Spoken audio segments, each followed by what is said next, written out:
আজকে তোমাদেরকে দেখাচ্ছি ওল দিয়ে একটা নতুন ধরনের রেসিপি। ওলটাকে এরকম করে পিস পিস করে কেটে একটুখানি সেদ্ধ করে রাখা আছে, আর এদিকে কড়াইতে মা তেল দিয়ে দিচ্ছে। ওল দিয়ে তো তোমরা অনেক রকমেরই রেসিপি করে থাকো, ওল আলুর দম বা আরও অনেক রকমেরই। এই রকম রেসিপিটা করে দেখো, আশা করি সবারই ভালো লাগবে। যে সেদ্ধ করা ওলটা ছিল সেটাকে এবার কড়াইতে দিয়ে দেওয়া হলো। এবার দিয়ে দিচ্ছে নুন। তোমরা যেরকম নুনের পরিমাণ তোমাদের থাকে সেরকম অনুযায়ী দেবে। আর যাচ্ছে হলুদ গুঁড়ো।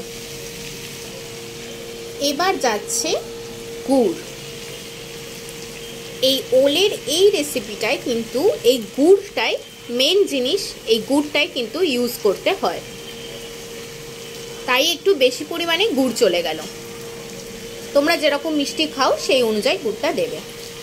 ব্যাস, এবার সমস্ত কিছু একটু ভালো করে মাখাতে হবে। এটাকে এবার ভাজা ভাজা করতে হবে।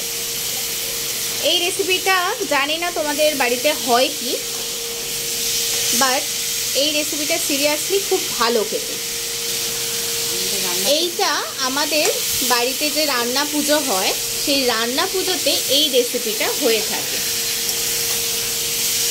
অনেকের বাড়িতে নিশ্চয়ই রান্না পুজো হয়, তাদের বাড়িতেও নিশ্চয়ই হবে এরকম। ব্যাস, এই যে এটা কিন্তু একদম কমপ্লিট হয়ে গেছে। এটা হচ্ছে ওল ভাজা। তোমরা এরকম করে ওল ভাজা কোনোদিন খেয়েছো কি জানিও।